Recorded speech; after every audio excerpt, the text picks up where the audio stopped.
Back again with another video. It's your boy Uriah G, and today we're gonna do another video, some wrestling content. John Cena's heel turn that never happened, 2012.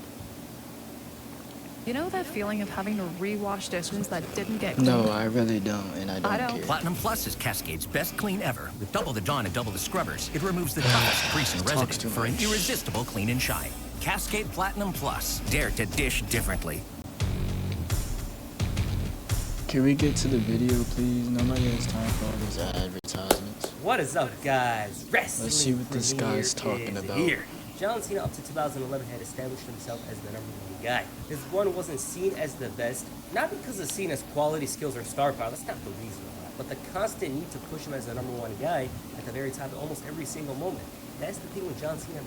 Yeah, John Cena's most definitely been top guy of the company for a long time of the WWE period of the 2000s.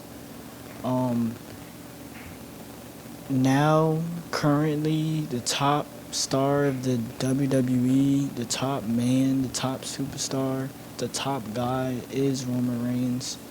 I have to say that is the top guy of the company of this era, but it was definitely John Cena at one point. Push. And it wasn't the fact that he was pushed, but it was the same storylines. It was the same old storylines, and the fans got fed up. There wasn't many time periods where Cena wasn't on top, and more often than not, he was champion. The problem at the time was that even if Cena did have a character change, WWE was thinking that there was nobody that could reach Cena's level as a babyface and sell merch and be the draw the company intends them to be. Because being the #1 guy requires said person to be the media guy, promote the company all around, and it was rare for a talent to have the skill, the backing of the company, and a leadership quality about them. To be the face of WWE, you needed all these Fruity qualities. Pebbles. One, if this a single one doesn't work, you can't be the face of the company. Randy Orton was the most popular babyface in 2010, yet they never went all out with him. Why? Because of his previous track record. That's the reason. They trusted John Cena and almost refused to consider anybody else because there was no worries about him. Cena was the face of WWE for 5 years. During the time they went PG. Like I was saying, John Cena was top guy of the company for a while. He definitely was. He was all they knew. Now, don't think I'm shilling He's for them or like the anything most we don't do common that on the channel. superstar that you would know. I'm just saying John Cena was the face of WWE. However, but there could have been more talent up there with him. When 2011 came around, that question of who could follow John Cena was being answered. Instead of one talent as usual, WWE is pushing. Now, don't get me wrong. John Cena, I feel like he is okay. I feel as he's an overrated wrestler because if I ask a person that's not a wrestling fan, hey, who is your favorite wrestler? They're gonna say John Cena because everybody know who he is. So therefore, he's not one of my favorite wrestlers, but I respect him because he did a lot for the company. More guys to potentially take Cena's role. Orton was well established as a babyface that already has tremendous star power. He wasn't on fire like he was in 2010, but at this point, he was at his prime. And that's the thing about Randy Orton. Randy Orton in 2011, he was just an amazing all-around talent that year, in ring at his very best. Christian pushed him to the very limit. Sheamus was believed to be someone who could be a great babyface, and then there's CM Punk. CM Punk was one of the biggest openings for a John Cena heel turn. The Voice of the is Voices CM brought a Punk. unique perspective with his push that year. It felt like he was talking directly to the audience as opposed to other good guys, and at times they were one-dimensional characters. Doesn't mean they were bad, no, it's just they were very limited. He didn't use buzzwords, made fun of them, he made fun of the buzzwords, and spoke like a real person. That's the thing that me personally, I loved about CM Punk. He was basically, in some ways, breaking the fourth wall without doing it a little bit too much. CM Punk was the new main eventer around and completed the trifecta of guys that WWE felt they could trust. Yeah, CM Punk was definitely a top guy in the company too at that time. The weight and light of a potential heel turn. John Cena's character was mostly My the same throughout the favorite. years. It helped that WWE backed him, but it was also Cena's talent that allowed for him to be pushed like that. Because there's a lot of talent out there that they wanted to push, but they were never able to because of their own talent. With that said, John Cena had his rivals that could match him well and take over in the event of a heel turn. That's what helped him here. But as always, there was huge problems. See, it is crazy though, thinking about it. Why did WWE not turn John Cena heel? I mean, he he did when he first came into the company. Like, you know, he had the basic thugonomics gimmick. He was a heel at that time, but then he turned face. But he's been face almost his whole career. So them talking about turning him heel in 2012, that's what they wanted to do to him, make him a heel. I didn't even know about that till now. So, man, John Cena's a heel again. Problems with it. John Cena turning heel was I never guess they didn't want to book it that way, so they just changed the creative direction.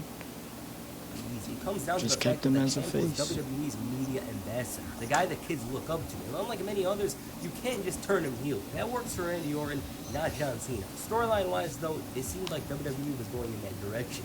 Remember, they had the talent. Punk himself was at some points the best-selling wrestler on the roster, and he had a certain personality that connected with many, and the t-shirt sales show just that. There was a time period where CM Punk was the #1 merch seller, and for the first time in years, dethroned John Cena. This had never happened in almost 5 years and showed that maybe, just maybe, there was an opening to turn him heel. However, this wouldn't remain constant. That's the thing with it. Even if someone was the #1 merch seller and stuff, they had to consistently prove. I guess WWE didn't want to turn John Cena heel again. I don't even recall Rey Mysterio being a heel in his career. He's always been a face. They never turned him heel. #1 and #2, So, WWE had to love him to a certain point where they push said person. Like they pushed CM Punk, but in some ways, and this is often said, you guys know, they kind of limited. Do I believe he was? According to the memo, Punk is the #1 merchandise selling WWE superstar on WWE Shop and at the live events. The only time Cena was not #1 was when The Rock returned to WWE and his t-shirt sold a record number. So Punk was selling merchandise over CM Punk at one point. CM Punk was selling merch over John Cena at one point. That's crazy. Gonna be like I got CM this Punk over super John draw, Cena. whatever. He just never had the chance to show it, is basically what I'm trying to say. At the time, Cena was involved in a storyline where Kane was trying to make him embrace the hate.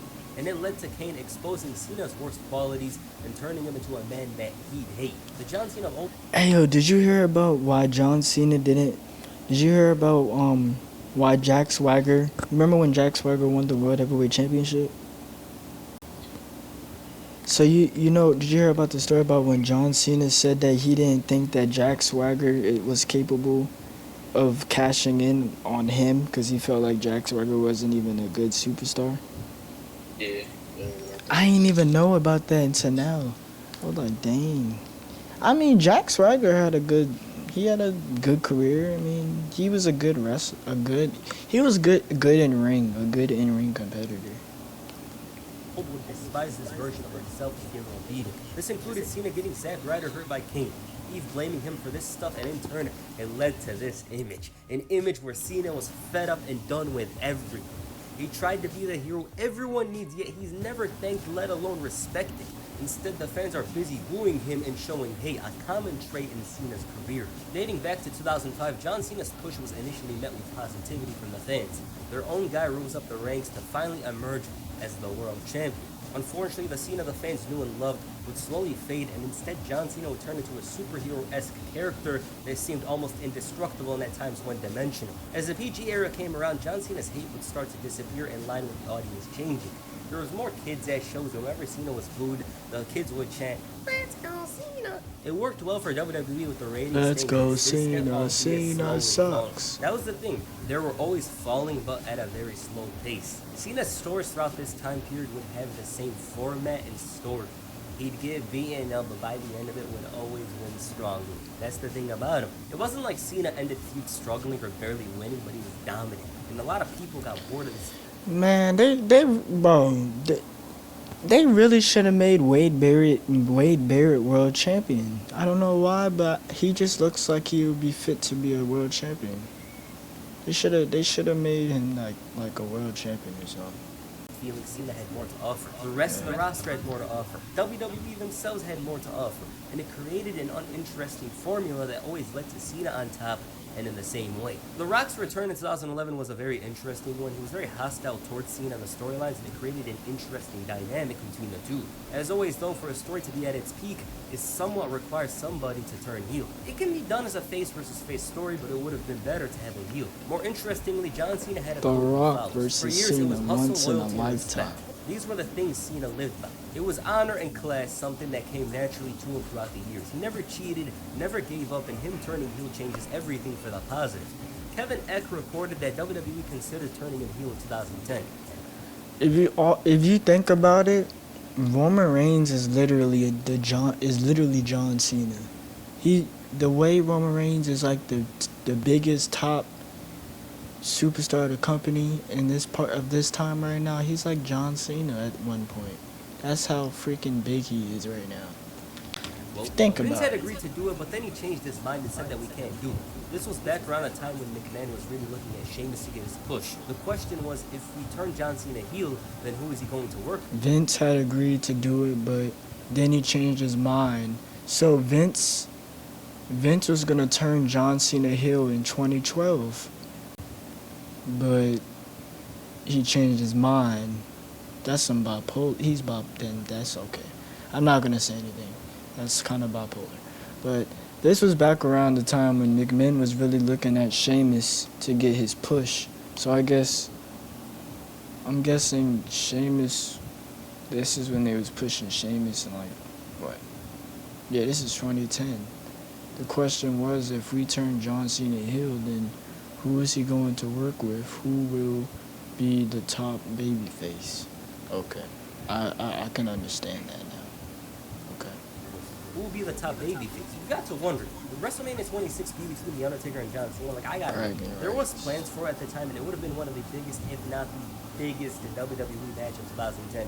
That'll scratch that. It would have been the biggest match in wrestling in 2010. Two titans of the respective brands colliding at the biggest show of the year. I don't think it would have been a good idea at the time, though, to turn John Cena heel, because he didn't have many good guys to feud with. As for 2011, that works a bit better. But back to the time.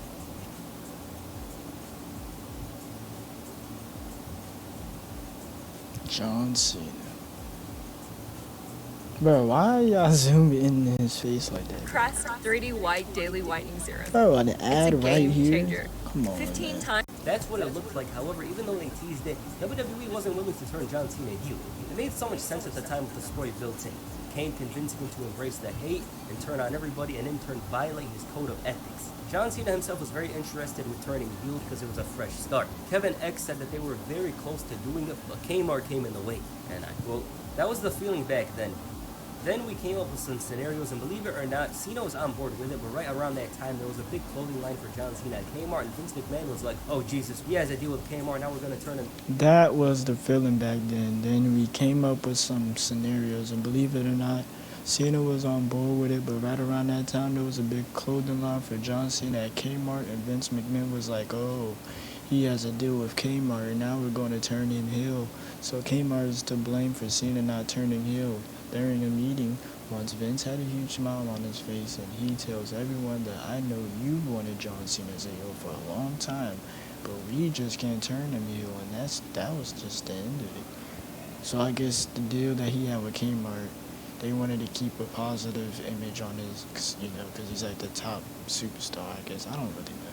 Heel. So Kmart is to blame for Cena not turning heel. During a meeting once, Vince had a huge smile on his face, and he tells everyone that I know you've wanted John Cena as a heel for a long time, but we just can't turn him heel, and that was the end of the story. Cena himself said that there's 10 years worth of stories they could tell with a heel turn. He was eager to do it and prepared a lot of things for it. Here's what he had to say in an interview.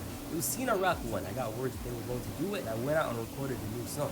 I went out there and got all new gear. I wasn't prepared for ruthless aggression, and that was the last time I wasn't prepared. I mean, I heard rumblings of we're going to do it, and in 48 hours I had a new track, a new studio mix, theme song, final mix. I had 7 new singlets, low-cut singlets with boxing-type robes. I already had the boots in storage, so I dusted them off. I was ready to go and already thinking about, like, what could I do with the story? Okay, what is the heel? The heel is not just new gear. The objectivity or the message behind the singlet and the boxing robes and the boots is the exact opposite of what you saw with the street gear, the jean shorts, the t-shirt, the ball cap, the sneakers. Go the opposite route and now lean into the opposite of everything you stand for.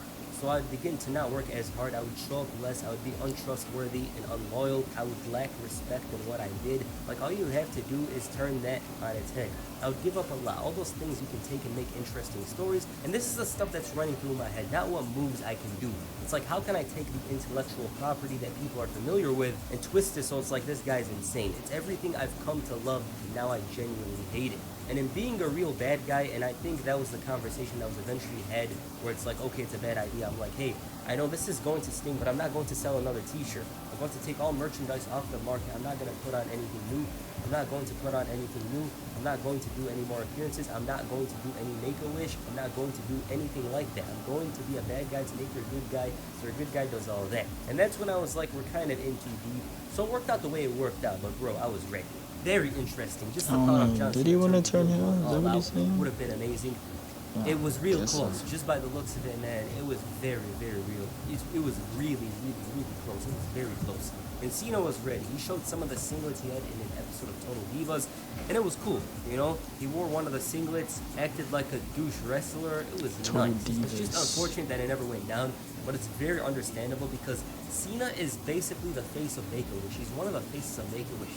This guy's granted the most wishes out of anybody in history. So even if he were to turn heel, he'd have to abandon that part of himself. You know, this guy gives kids that have cancer a reason to fight, motivates them, kids that are sick, kids in general, bro. I loved John Cena as a kid. You know, back in 2005, 6, 7, I loved John Cena. You know, he used to hype me up. He was motivating.